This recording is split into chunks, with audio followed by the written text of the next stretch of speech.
Hey, Chris. Hey. Thanks. You're welcome. Love you. Love you.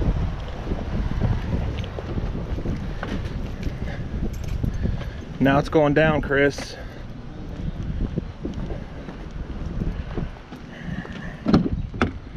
We're going. We're going downward. No, we're going up, buddy.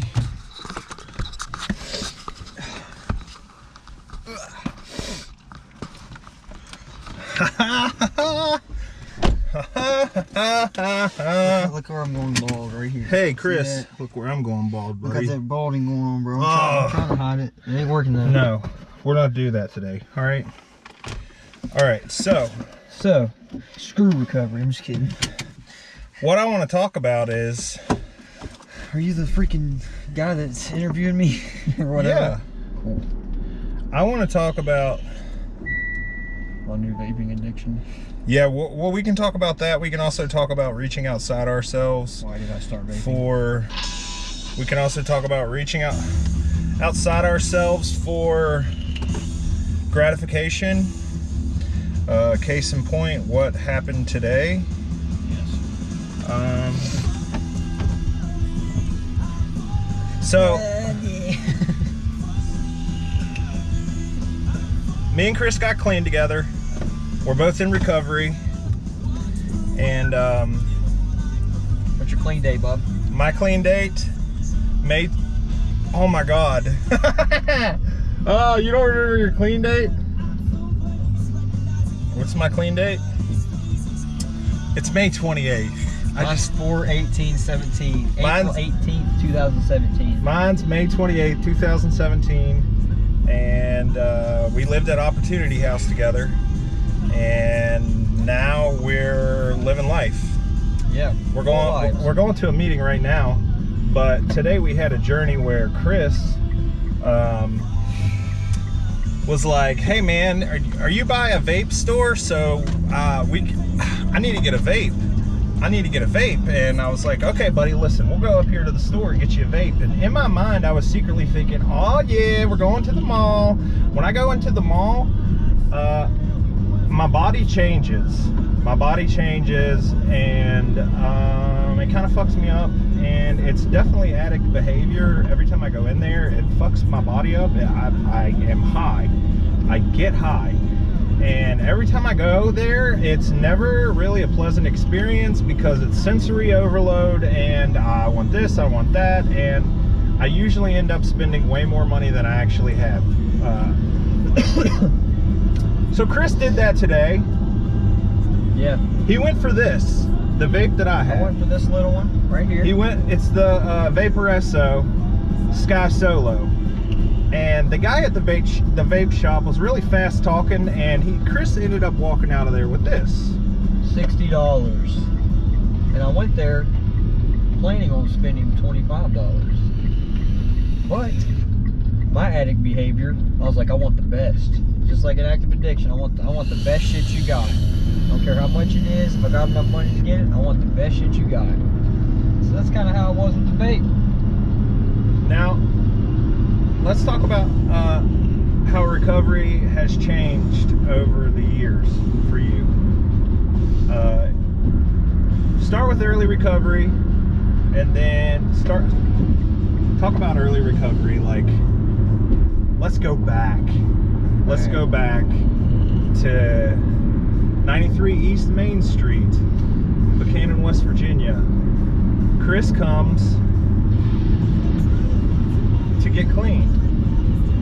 Yeah. And so he comes to Opportunity House to take advantage of their lovely services. Yep. Well, I freaking was sick and tired of being sick and tired, and I had freaking medical transportation pick me up at an abandoned house that I was chilling at. Didn't even have my own address because I was homeless, and they came and picked me up at a random address. I left with a trash bag with a couple pairs of clothes in it. That's it. No cigarettes, no nothing. Broke. And was just ready for something different, man. Couldn't handle the fear, paranoia. just the horrible, just emptiness of it all. I couldn't handle it anymore. So called medical transportation, came and got me. I went to detox for 7 days, and they had me fill out all these applications. And one of the first applications that I filled out was for Bob Mays, and I was going to go there. And it was a 90-day program, but I decided that I needed to be in. I knew in my heart that it wasn't going to be enough, because I still wanted to get high. I didn't plan on going to detox just to quit using drugs. I went there because I was afraid. I was afraid of the law. I was afraid of being homeless. I was afraid of the fear that I was stuck in. I was just afraid of myself. And I stuck it out. They went through the first application. I was like, nah, 90 days, I'm good. The second application was Op House. And it was a long-term program. It was a 6-month to a year program, is what it said. But when you go there, you basically can stay as long as you want until you're ready to transition. So I went to the Op House. 7 days later through detox, they on my last day, they called Frank at the Op House, and he had an interview with me. And 2 hours later, I was basically on the road. Scared to death. Scared to death. Freaking out. Some lady came pick me up, and I rode all the way from Charleston to Buckhannon. Never heard of Buckhannon in my life. And I rode all the way there. Just sick and tired of being sick and tired still. I was just in that zone where I was just like, fuck life. I just want something different. I'm willing to do whatever it takes. I don't care what happens. I surrendered to the outcome. I surrendered everything and just went with it. Showed up there. Zark was like the second guy I met. I met this guy named Josh when I walked into the house, and then I met Chloe, which is the dog there, the boxer, and it was a trip, man. Freaking took my stuff upstairs. Josh gave me a ride. This guy named Chris down to this place called the Recovery Center, where they have the meetings and the classes and stuff like that for the Op House. And that's when I met old Zark right here. 47 Cleveland Avenue. That's where the Recovery Center is in Buchanan. 47 Cleveland Avenue. It's in an old church that that's where we're headed right now. That Matt Kerner got to have meetings in, to have they do a lot there actually. Meetings, basic text study throughout the week, Monday through Friday from 10 to 12. Yeah. From 10 to 12, there are classes that are recovery based, and then from 1 to 2 every day from Monday through Friday on 47 Cleveland Avenue in Buchanan, West Virginia, there's what's called an all recovery meeting. It's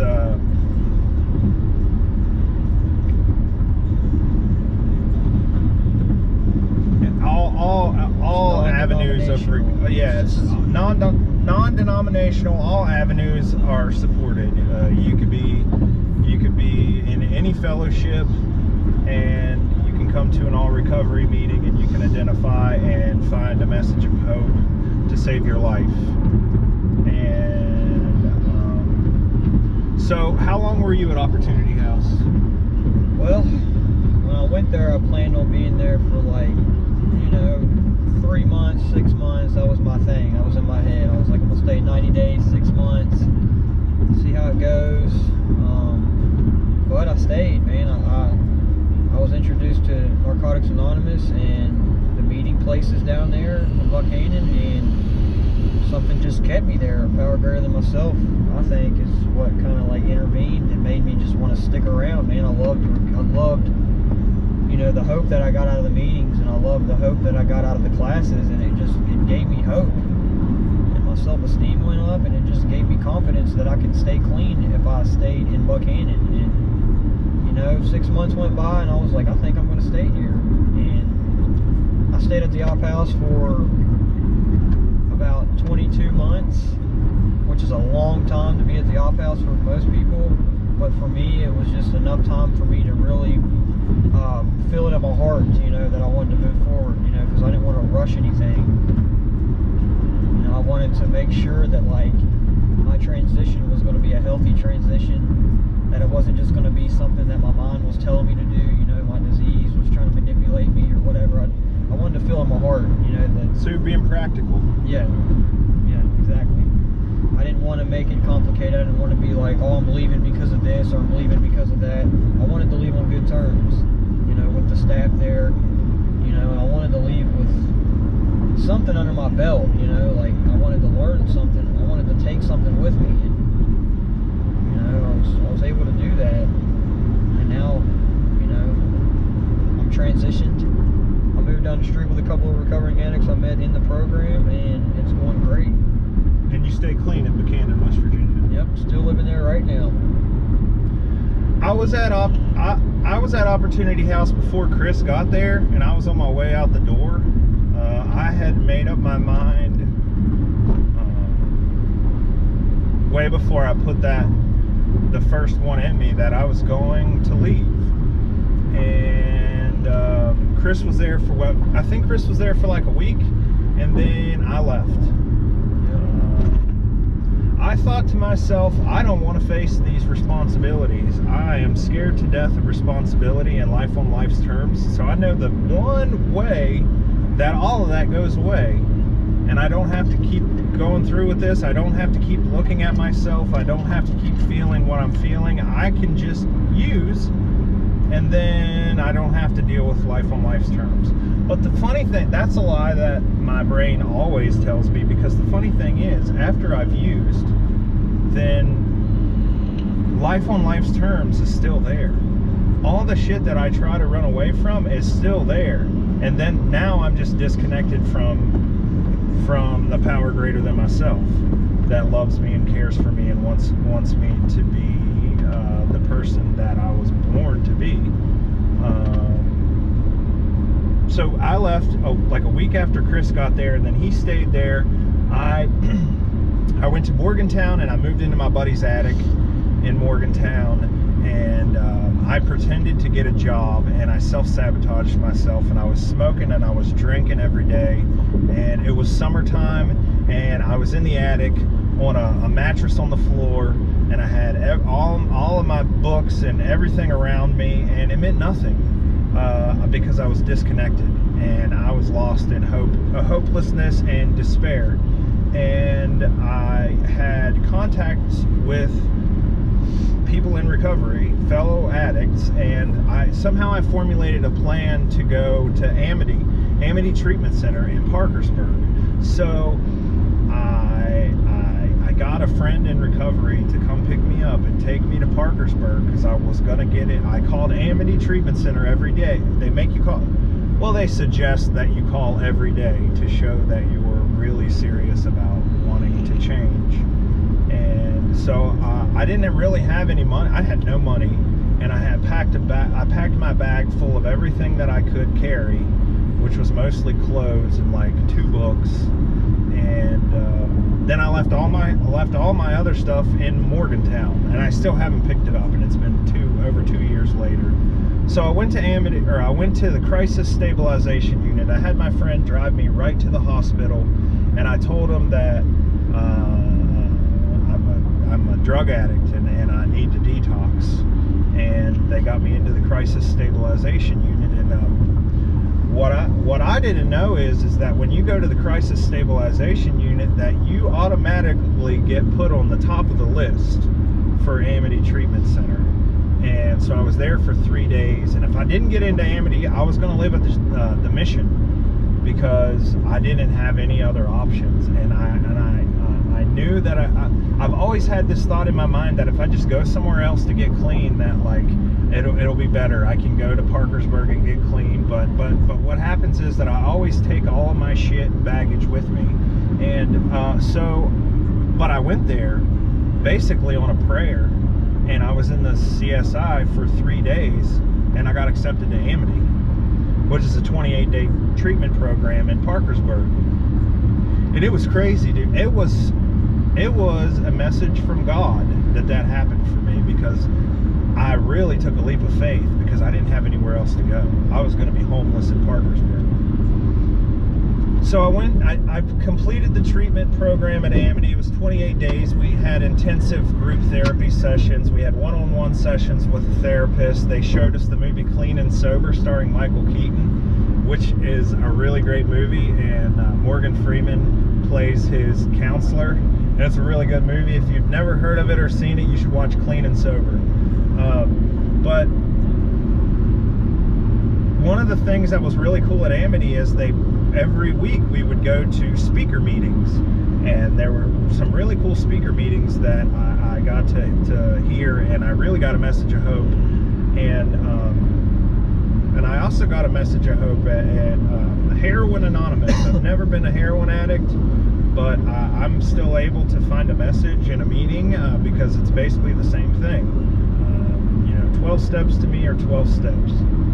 So I completed Amity, and then I got accepted to Mercer County Fellowship Home, and I got kicked out.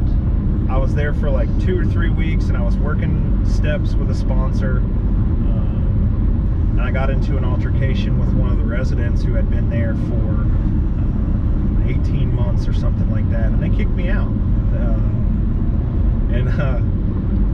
And so there I was again, faced with, holy shit, life on life's terms. Now I'm homeless again, and I don't want to use drugs. I don't want to go back to that old way of life. To be honest, using never even crossed my mind. I didn't want to use. I called Matt Kerner and I said, Matt, I got kicked out of the fellowship home in Bluefield, and I don't have anywhere to go, and I don't want to use. And he said, well, have you used yet? And I said, no. And he said, well, get back to Opportunity House as quickly as you can. And so I came back to Opportunity House, I came back to Buchanan, and there was Chris. And what's your clean date again? 4/18/17. 4/18/17, and mine's 5/28/17. And we lived at Opportunity House together for a while, and I really learned a lot from Chris on a daily basis. He's one of the core people in my we that I really reach out to whenever I feel like I'm struggling, or whenever I need to talk to another addict in recovery. I call Chris. And the great thing about the way that this works is, like, if I can't get to a meeting, but I have numbers in my phone, I can get the therapeutic value of one addict helping another over the phone. I just have to reach out and ask for help, and that's been one of the most important things that I've learned on this journey, that as long as I continue to ask for help on a daily basis, I'm looking for. And I know in active addiction, I would go to great lengths to stay high. And so now on a daily basis, I got to do what I can to stay clean. And I guess that's the whole purpose of this little, not a podcast, what is a webcast, a webisode. It's called Beginner's Mind. Yeah. And basically the concept is, if I look at a situation with a beginner's mind all the time, I really can be open to learning, and I can remain teachable, and I don't have those walls up or the preconceived notions that I fucking know it all, because I get lied to every day in my mind, and I think I know some shit when really I really just have a limited viewpoint on the way things really are. And I need eyes and ears to keep to remain vigilant over this thing that's always with me 24/7. Like, we go to the mall today just to get Chris a vape, so you know, and it doesn't have to be drugs. Today it's not drugs for me. Today it's behaviors, acting in a way that is like a drug addict acts.